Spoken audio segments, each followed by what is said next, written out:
I just want to say good afternoon and thanks to each one of you for joining us today. My name is Sharon Dooley, and I serve as chair of United Way's African American Leadership Affinity Group.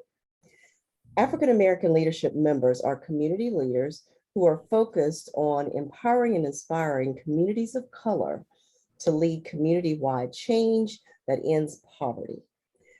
AAL is comprised of caring citizens who contribute $500 or more on an annual basis to United Way of Greater Greensboro. We're eager to help our community. Our focus and initiatives include supporting United Way's focus on making sure that people have adequate, safe, and affordable housing or shelter.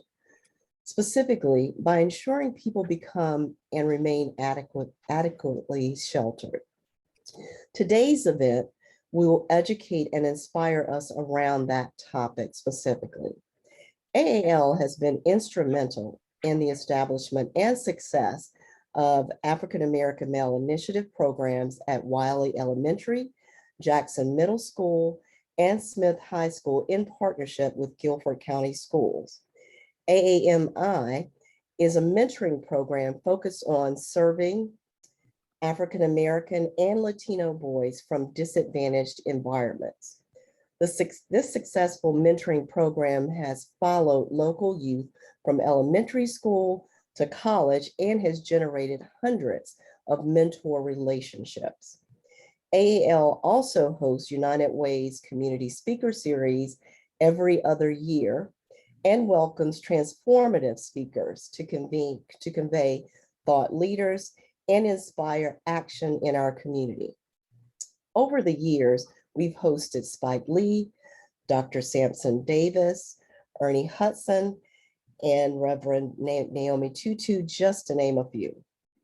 This year's speaker series is being co-hosted by all United Way affinity groups on September 12th and features Stephanie Land, author of the book Made, which was turned into an award-winning Netflix series. We also host conversations with community leaders. This is an annual gathering bringing together concerned citizens who are interested in learning about our community's most critical issues and how United Way, its donors, and community partners are working together to solve them. This year's community conversation leaders will take place on December 13th and will feature United Way's president, worldwide president, Angela Williams. We're excited about that. We're busy and we truly know that our efforts are making an impact. We're so excited that you've decided to join us today. And we're even more excited to hear from our speaker who will challenge and inspire us to do more for our community. But before we get started, I want to recognize VF for their generous sponsorship of United Way's Theories of Change series. Thank you, VF. Also, in case you haven't heard, United Way is celebrating its centennial anniversary in this community. Since March 1st, 1922, United Way's mission has centered around making this community a better place for all people. In fact, United Way's work has always focused on the importance of bringing the community together to address its greatest needs. And when the caring people of our community ask United Way to address a need, they can convene and rally our community to tackle the issue head on. Such was the case when this community informed United Way that poverty was the issue that needed to be addressed. When we collaborate, great things happen, and we together must be bold to address poverty. Take a moment to watch this short video and discover how bold we need to be. Our community has spoken. And it's time for all of us to face reality. The pandemic and the renewed civil rights movement highlighted real challenges many families face. And the often overlooked existence of local poverty. Facts can no longer be disputed. Poverty is an everyday truth for over 57,000 people in Greater Greensboro. 1 out of every 4 children In Greensboro is growing up in poverty. There are neighborhoods in our community where over 40% of the population Have lived in poverty for multiple generations. Poverty is relentless. and decades of systemic issues Have disproportionately impacted people of color. These facts are unacceptable. Our community has proven time and time again that we can accomplish anything when we are united. That's why for over a year, United Way of Greater Greensboro listened to And collaborated with thousands of people in our community. To take our efforts of ending local poverty to the next level. Together, we developed a bold goal that belongs to all of us. As a community united in equity and lasting solutions, 3,000 households in Greater Greensboro. We'll leave generational poverty by 2030. Imagine, on average, over 300 households per year. Leaving poverty over the next 9 years. At United Way, everything we do is committed to helping people leave poverty. We collaborate with nonprofits, businesses, leaders, and caring people from all across our community to generate collective impact.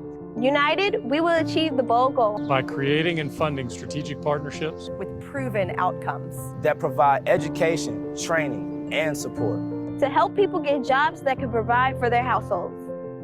We'll continue to operate our nationally recognized family success centers, where children and adults are receiving coordinated services in one location. And bold goals require bold innovation, which is why we're developing a countywide mobile-friendly network that will connect people to services and coordinators who will help them identify, track, and achieve their personal goals of leaving poverty. We cannot do this work alone. It's time to put our collective efforts into building a community that benefits all of us. Local children, adults, and families need your support. It's time to be bold. Visit unitedwaygso.org to learn more, take action, and make a donation today.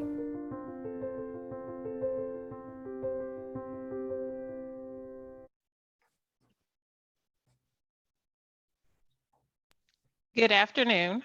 For those of you I haven't had the opportunity to meet, I am Rashonda Harris, and I serve alongside Sharon as Vice Chair of African American Leadership. I'm happy to be with you today. Before we introduce our speaker, I wanted to provide you with a little more framework around why we are here today. As you just heard, people in our community are facing barriers that are perpetuated by systems that do not often work together for their benefit. It is our responsibility to do what we can to provide resources and support that makes their transition out of poverty as easy and streamlined as possible. United Way's strategic approach, or theory of change, to address poverty is based on connecting households in our community to 3 key areas of service and support. We believe helping youth transition from cradle to career is key. Helping adults land jobs and increase income is key, and providing access to basic needs and healthcare is key. Each one of these areas is critical in helping a person transition out of poverty. Some people may need support in all areas, while others may only need support in one area. But at the end of the day, United Way's strategy is designed to help meet people where they are and serve their individual needs. As Sharon mentioned, today we'll learn a little more about how local leaders and the community can work together to make sure people have sufficient, safe, and affordable housing or shelter, specifically by ensuring people become and remain adequately sheltered. At this time, please join me in welcoming Sharon back to the virtual stage to introduce our speaker. Thank you, Rashonda. Today, we will be educated and inspired by a change maker who's led tremendous change and provides great support to nonprofits across our state. Jeanne Tedrow currently serves as president and CEO of the North Carolina Center for Nonprofits. Prior to joining the North Carolina Center, she co-founded the Passage Home Community Development Corporation in 1991. Through her 26 years of continuous leadership there, Passage Home grew from an organization helping a couple of families a year to one that serves over thousands of individuals, leveraging 3.8 million of housing and support services annually in Wake County. She serves on boards and committees, past and present, including the North Carolina Martin Luther King Resource Center and Celebration Committee, North Carolina Community Development Initiative, the North Carolina Housing Finance Agency Housing Partnership, the Justice Theater Project, Affordable Housing Task Force, and more recently, the Raleigh Area Land Trust and National Council of Nonprofits. She's been recognized with Neighborhood Hero Award, Pro Acelia, Pro Panalis, bestowed and blessed by the Pope in the 2000 Jubilee year, Triangle Business Leaders Women Extraordinaire Award, North Carolina Black Women's Empowerment Award for Community Partnerships, the Triangle Business Journal Empowerment Award for Community Partnerships, the Triangle Business Journal 2017 Women in Business Award, and was named a 2015 Goodman Fellow. She earned a BA in Urban and Community Development from the University of Massachusetts and an MA in Public Policy from Duke University as a Z. Smith Reynolds Fellow.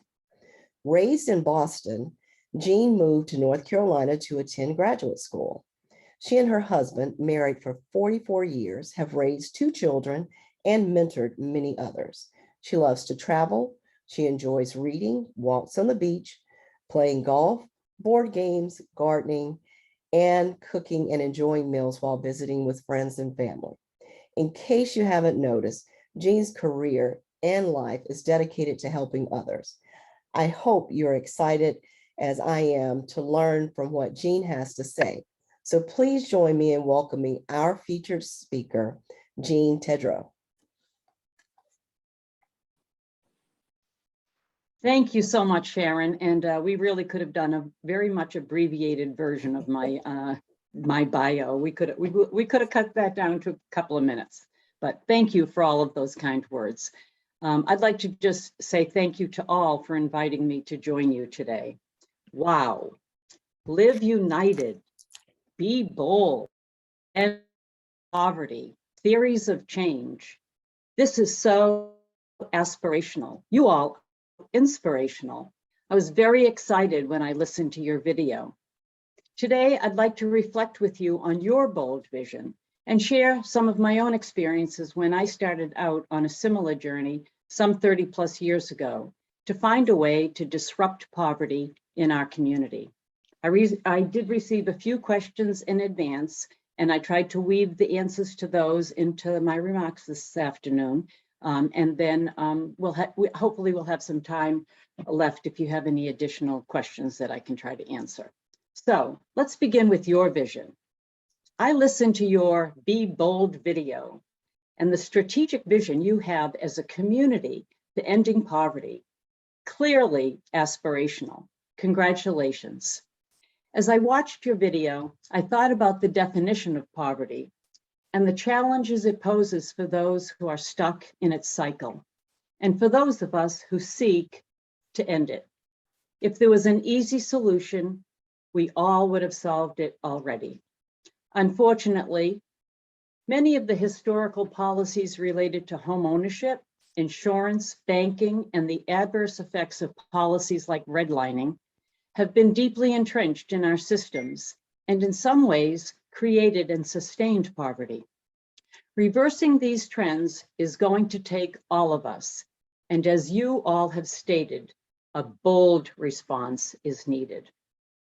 In your bold approach, using your theory of change, you have identified the scope of the problem.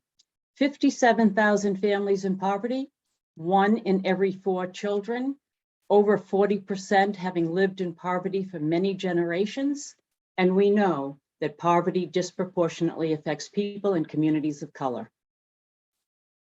Poverty, in the simplest sense of the word, is a state where one lacks access to basic needs such as food, clothing, and shelter.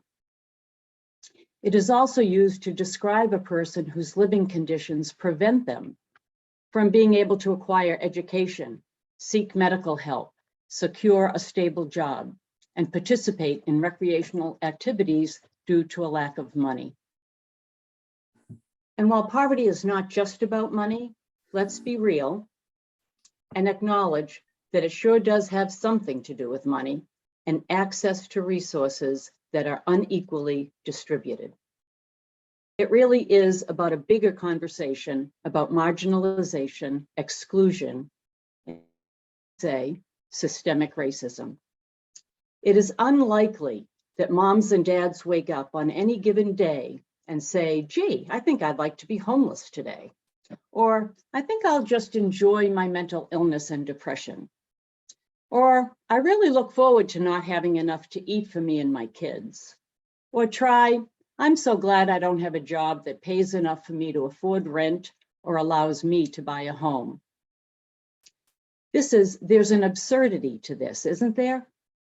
Can you imagine that anyone dreams about living a life of poverty? Maybe poverty is about not having dreams. The reality is that once you are caught up in the cycle of poverty, it is very difficult to climb out.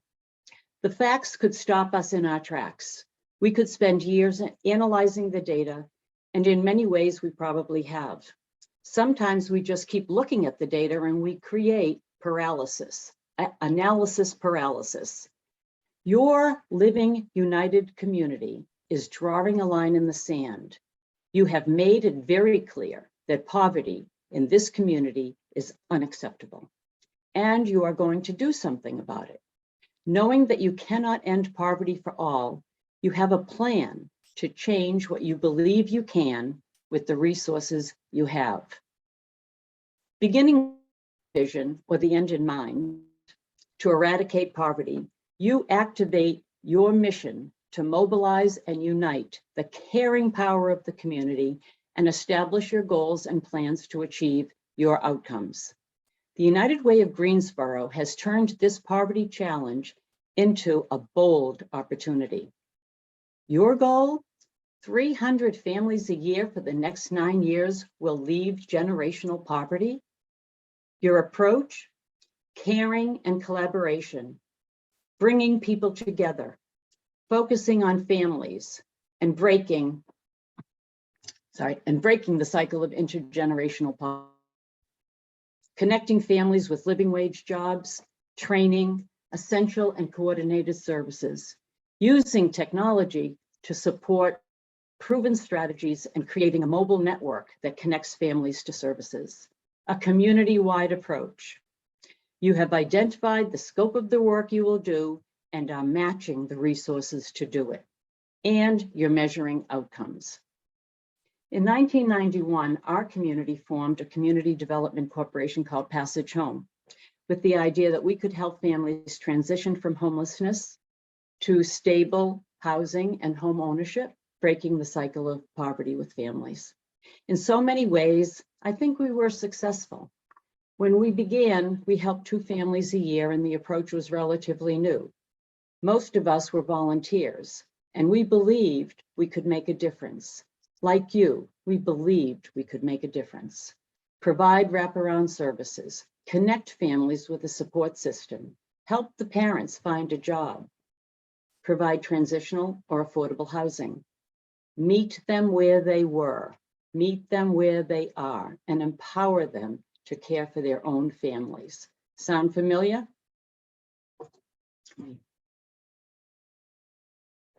When we began, it was important to me that we reach into the community and work from within. The idea for developing these programs began with me challenging and inviting my own faith community to step outside of its comfort zone and meet people who were in need in the community. As we began, we brought together members of the African American and white community and faith leaders with whom we could collaborate and partner. We began small as a faith-based initiative and just kept on going. We built an organization from the ground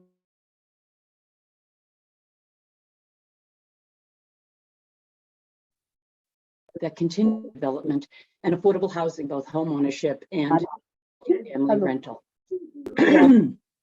Oh, I know. You got to be careful. We'll see you guys tomorrow. Oh, was somebody? Okay. Keep going. How did Sorry we about measure that. our outcomes? Yeah, that's okay. How did we measure our outcomes? Back in the day, there was very little in the way of technology to support our evaluative work. In 1991, I was still using an IBM Selectric typewriter to write proposals for funding. Many of you on this screen probably know what a IBM Selectric typewriter looks like. We weren't too sophisticated. I think I put all of our volunteer information on index cards. Our measures then were focused on practical matters. Was the family able to move out of transitional housing into a home they could afford? Did they get and keep employment? Were they able to manage a budget, pay their rent on time, begin to improve their credit? Were their children progressing in school? We matched families with circles of support. For our reentry programs, we evaluated whether mothers could regain custody of their children and not go back to prison, and measured the recidivism rate, which was around 10%. Because we were a faith-based organization, we developed relationships in the community that connected people across racial and socioeconomic lines. We broke bread together, we worshiped together, and we worked together to help families in need. We became our own caring community. You all, we have an insistence on a vision. We had to believe that we could make a difference. Perhaps not for all the families who are homeless in Wake County, but for the ones with whom we connected, we made a difference, and you will too. All these years later, I am keenly aware of the second generation of those whose parents were in our program, who are now working, graduated from high school, some going on to college, finding their way and building on their parents' success. The other side of the success story is how many of those who were identified as the helpers, who came to a better understanding about the intractable nature of the work we did. I most enjoyed how those who volunteered on our boards, advisory committees, family support circles, learned about the challenges the families faced. Some of their preconceived notions of families living in poverty evolved toward a broader understanding. I would always remind our volunteers that our families were courageous in the face of adversity. Managing a scarce resource and making nickels stretch to dollars is nothing short of a miracle. Our families worked hard to keep to a budget and raise their children in the face of such challenges. Rather than looking down on a person in poverty, let's look up at them and know that their challenges are real and they are committed to overcoming them. We tried always to celebrate their success with dinners, receptions, in big and small ways, affirming their progress, always making it about them and what they achieved.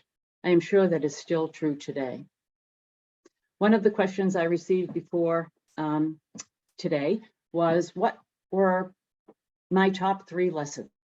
So let me share. First, families don't care what you know until they know that you care. I know we know this phrase too well, but it's real. And so don't be afraid to let families know you care. It matters. Second, financial poverty is a terrible problem for those seeking to overcome it. And it is also a problem for those of us who want to help. We walk a balance between doing for and doing with, offering resources and not doing the work for others. Trust in the family's own integrity and their desire to make a better life for themselves and their family. Third, collaborating and partnering is not for the weak of heart or mind. Working in the sector together can be very challenging. Seek to understand, and more is achieved when no one is worrying about who gets the credit. Another question was, what would I do differently? Well, hindsight is 20/20 vision, and I could probably talk about all the things I coulda, woulda, shoulda done. So let me share a little piece of this that is really important to me. Did I freeze? I froze? I'm back? Okay. Thank you. So as a white woman working in a Black community, I was aware of the privileges I held in building our organization. I thought then that if we hired people of color and those whose lived experiences resonated with the families we served, that we were overcoming some of the racism in our community and in our system. For all of the 25+ years working in the community and at Passage Home, we were a majority African-American nation, with me being one of 2 or 3 whites along the way. I felt then, and still do, that our organizations should reflect the community we serve. While this was always true for Passage Home, I'm not sure that we ever really addressed systemic racism as we or I understand it today. In retrospect, I believe I could only do what I could with what I knew then. I didn't really know how to have those conversations in ways that influenced policy. Our churches certainly reached out across racial lines, and wonderful friendships were formed. Today, I am hopeful that the more transparent conversations on structural racism, implicit bias, white supremacy culture will help us address the more entrenched racism that keeps us all from moving forward into a positive future for all, and for all of us, our aspirational vision for finally ending poverty. So with those remarks, I would like to invite comments, questions, further reflections.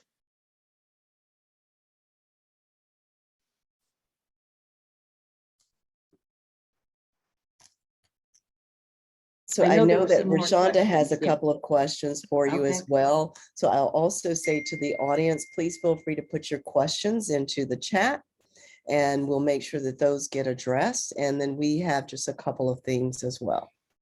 Okay. Jeanne, thank you so much for being so transparent about, the challenges you overcame as you were trying to create this program in Wake County. Can you talk to us a little bit more about how you got the community engaged and, how you brought people kind of along to kind of help you on this journey? Sure. Thank you for that question, Rashonda. Well, as I said early on, we really began as a faith-based organization. The community my faith community was a North Raleigh, predominantly white Catholic community.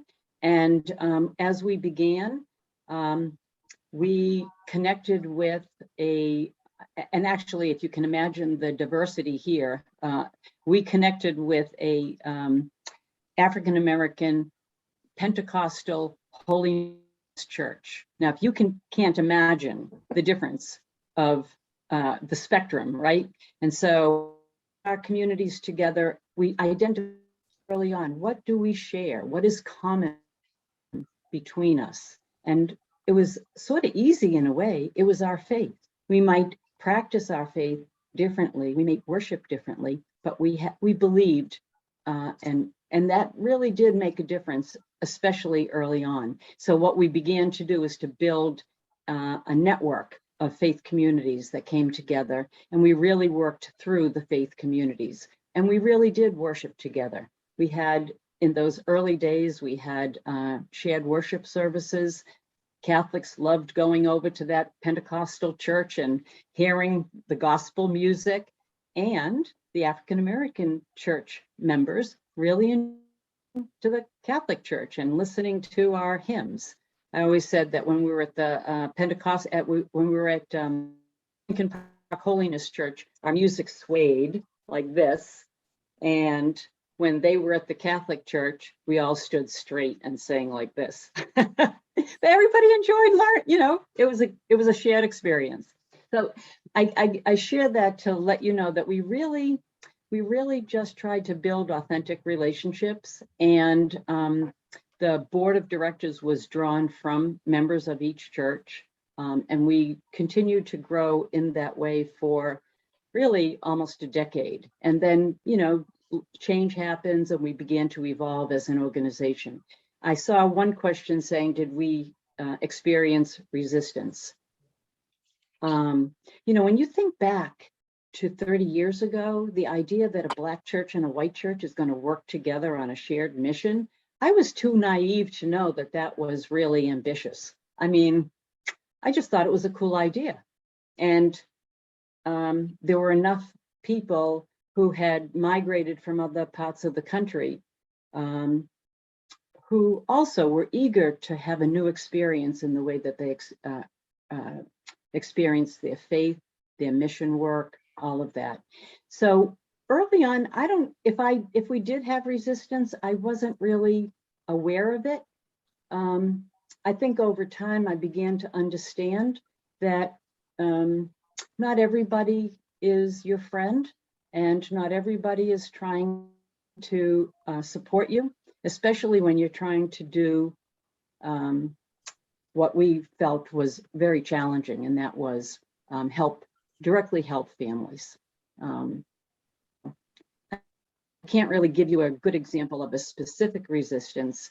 What I can say is that I learned and understood the community differently over the years and how to respond. Mhm. So I hope that answered the question somewhat, Rashonda. It did. Thank you so much. And just one follow-up question. I know you talked about it being primarily a faith-based organization initially, but talk to us a little bit about how you work to kind of build more awareness and connect more community individuals outside of just the faith-based group that you started with. Sure, that's a great question. So many of you in your own community probably are aware of the continuum of care, HUD, housing and support services, all of that. Well, early on, we were able to secure multi-year federal grants under HUD, and our community also was forming what became known as the continuum of care. It's named something else now, I think, but so we really worked through that collaboration of other nonprofits, and we as a community of nonprofits really met probably monthly for years. When I think back on it, it was a continuous evolution of trying to figure out how do we work better together, how do we request funding together, and then just for our organization, we were formed out of the community, and there were other nonprofits that were formed by the city and by the county. So we were the grassroots organization in our community. And so we really leaned in on community folks, and our board of directors was a really nice mix of both professionals, volunteers, and community grassroots people. There's another question. I do see that, yes. So speaking of not-for-profit partnerships, in your experience, how beneficial was your partnership with the Green Chair Project in addressing furniture poverty for the families you serve? Oh, well, that's interesting. Green Chair was formed in the latter years of my experience, and I hope that Jackie Craig would give me an ounce of credit. When she was thinking about developing this, she came and sat with me for hours, trying to pluck my brain about how to form a nonprofit. And she has done an incredible job. Green Chair nonprofit in Raleigh is pretty phenomenal. She is herself a co-founder and phenomenal woman who really has done a great amount of work.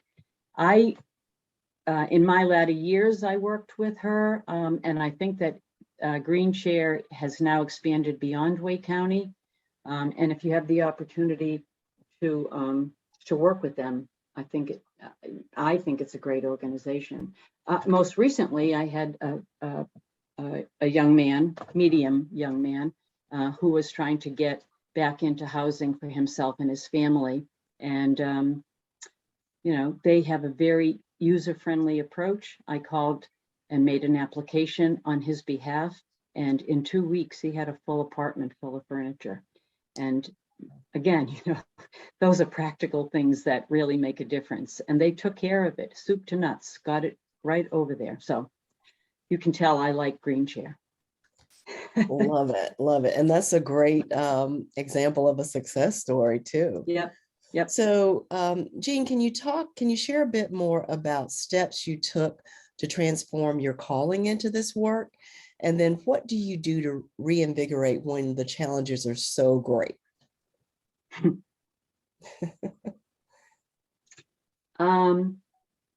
It's a funny thing. From a personal perspective, when I left Pasadena and I was a circle of my friends, I said,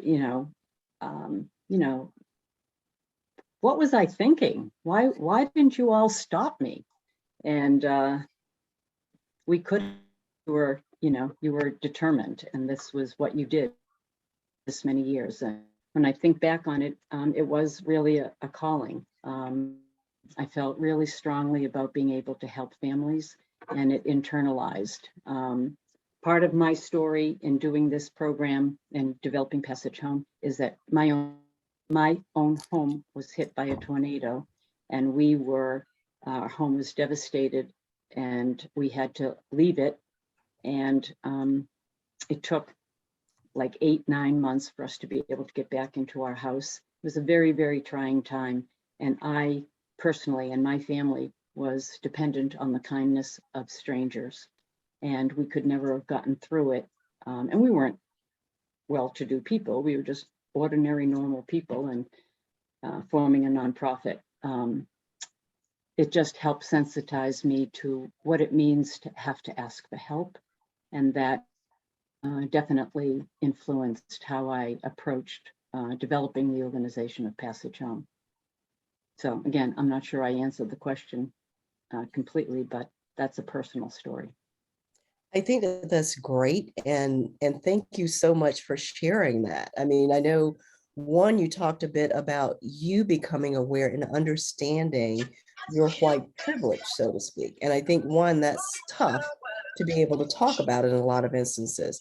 But I think the fact that you're able to share that experience that you personally went through, that also lends into just a different level of understanding as well. And so with that said, I mean, you touched on trying to have an organization that reflects the community. What have you done, or what has taken place, or what would you like to take place, even from building awareness around unconscious biases and, that structural racism that exists? Where are those opportunities, and what type of training or awareness building would you like to see evolve? That is a great question. And frankly, coming to the Center for Nonprofits, it has been one of my primary interests in looking at how equity, diversity, inclusion affect the nonprofit sector. So at the North Carolina Center for Nonprofits, we have what we call our Walking the Talk initiative. And for the past 5 years, we have been developing programs and services specifically for nonprofits to understand better how to transform their organizations with an equity lens. And most recently for me, that I would like to bring to our center, I experienced a white cohort leadership group where white leaders got together and we talked amongst ourselves about how we create barriers to equity. And it was really quite an experience. And so we're talking now at the center for the possibility and opportunity that we might be able to bring that kind of a program to North Carolina and for some of our North Carolina leadership. My evolution of that would be to have a parallel play of white leaders and BIPOC leaders who have support within their own group, and then have an opportunity to intersect and learn from one another. So if hopefully everybody on the screen who's running a nonprofit is a member of the Center for Nonprofits, and you watch our programs over the next year, and you'll see this type of program coming to fruition.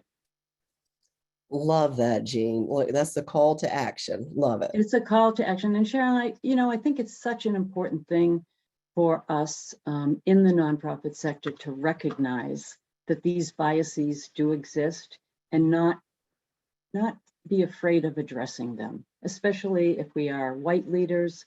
We know what we know, we can do what we can do, and we just need to keep putting one foot in front of the other. And you know what? We may make mistakes. I may say the wrong thing one day, but I've got to have enough thick skin that I'm just going to keep on going, because, what's the alternative? Not doing anything? I think that's unacceptable. Exactly. We have another question. So, do you think the partnership specifically with an African-American church allowed the organization to reach more people? If so, what was the key to collaboration to provide a win-win? That's a great question. I think for me, partnering, let me say two things about that. Partnering with an African-American church and in the African-American community who the African-American community looks toward the church, the Black church, as leaders. And so for us, understanding what that meant in the community was really important. And when we formed our board, and we drew from the Black churches to participate and be in leadership positions on the governing board. So I think that was really important. The other part of our growth that I think was really important is that we were part of a statewide organization receiving funding from the it was then called the North Carolina Community Development Initiative. And that initiative, funded through the state of North Carolina, provided operating support for community development corporations across the state. And back in the day, those 25 years ago, it was the African-American leadership across the state of North Carolina that was making such a difference in communities across North Carolina. And we were blessed, fortunate to be able to have been part of that movement, if you will. So I stood next to some really great North Carolina African-American leaders and learned from them, quite frankly. Yeah, I had the benefit of their lived experience. Jeanne, one of the things that you mentioned as a lesson learned was that families don't care what you know until they know that you care. So can you talk a little bit about what that full circle life cycle looks like for individuals that have received services as part of your program? Have they come back and, been spokespeople or mentored and offered to give back as well? Absolutely, over the years, and we drew from those who had graduated from our program and hired them to help be part of the case management system that we were providing. Multiple times we had graduates from our program become spokespeople for when we were going out, raising funds, quite honestly, right? They would put themselves in that vulnerable position of sharing their life story to support funding coming into our program. I'll tell you a little funny story. I was at Aldi's shopping a few weeks ago, and I'm going through the rolls, the bread department, and this tall young man looks at me and says, "Are you Miss Jeanne?" And I said, "Excuse me? Only people who knew me from Pesachone would call me Miss Jeanne." He goes, "You remember me? I was about this big and this was my," and he identified himself and he said, "What Pesachone did for me and my family saved our lives." Whoa. And I will say that, and he's working We did a selfie on his phone and he sent it to his mother and his brother. And I remembered him as a little kid. It must have been 10 years ago. And I just worried so much about him. But we cared about, I really believe that we cared deeply about the people who were part of our program. And I believe that Passage Home continues to do so. You know, they're vulnerable asking for help. Why can't we be vulnerable offering it? That is such a wonderful success story to share. It was a good one. I know. And it's important to celebrate those successes. That's one of the things that you pointed out. So love that.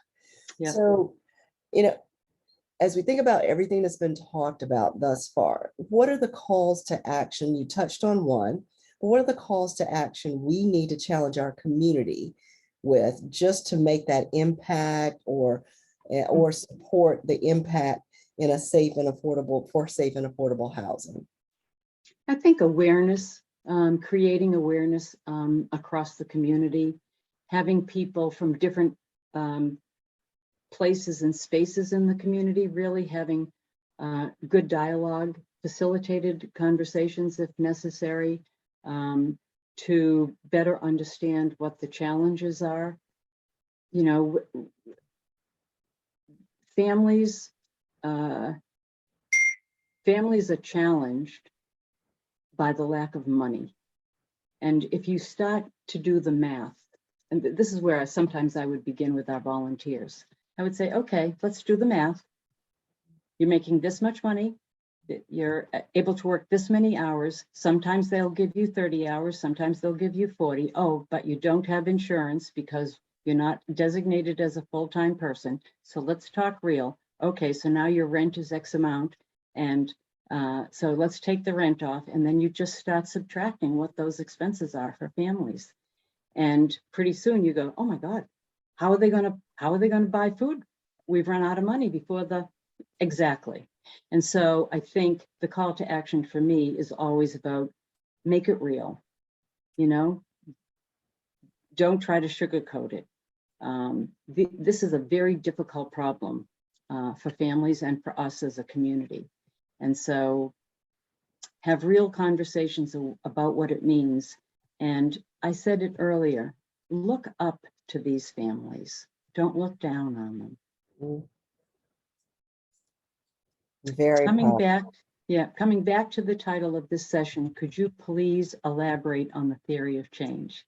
So I looked through your theory of change, and I think that you can look at these in a cycle, right? So you begin with your mission, your vision, you identify what your plans are going to be, what your goals and objectives are, and then you evaluate. You say, okay, well, we set out to do X. Did we do that? And then you're in an iterative process. So your theory of change is really understanding what is it that you're trying to change, addressing the issue, and you're addressing poverty, and bringing realistic, appropriate measures, interventions to the situation, and then trying them. And then, did it work? Well, then it did work. So it's an iterative process. And if a family goes through, or this community goes through helping families, you will learn as you go and be open to learning. And I think theories of change encourage us to learn as we go and take risks. I don't know if that answered the question for the gentleman. Yeah, that's my theory of change. Yeah. Jeanne, thank you so much. This has been so insightful. Before we wrap up, I have one more question for you. Okay. You have experience with United Way. So talk to us a little bit about what United Way's role as an organization is in supporting the efforts we've discussed today. I like that question, and I'll be candid. When I was at Passage Home, we never received any United Way funding. I'm not sure they do even now. So I just want to be transparent. And what I always thought was great about the United Way, and I still do, is that it is what you all are doing, living united. you're thinking about a community-wide issue, and you're looking at who is in the community that can participate in helping and being a partner. And so leveraging the resources, of course, of the corporate community to come in and support and there leverage. was one coming at 1:30, so that's why I was asking. Yeah, Sky and Brittany are in there. Sorry. So the corporate community wants to help, and they need guidance on how to use their corporate philanthropy to be practical and resourceful and leverage what they can do. And so I think what United Way presents to me is opportunity the community together. And I think the United Way of Greensboro has really spelled it out so beautifully. And obviously, when I looked at your website, I listened to your video, and you really do just, you're connecting the dots in a way that I think is very, very impressive. So corporations in Greensboro should be paying attention to you all, in my opinion. Well, Jeanne, this is great. You have provided us with such great information. Did that answer it, Rashonda? Absolutely. Couldn't have said it better myself. I think that was great. Good. Thank you. So I want to thank you, Jeanne, first of all, just for the great information that you provided, our audience for the questions. And we do hope that each one of you today that have joined us have a better understanding of your United Way's impact and the role that we all play in creating and promoting safe and affordable housing and shelter. On behalf of African American leadership, we want to thank you, Jeanne Tedrow, for joining us today. Let's all give her a virtual round of applause. Thank you.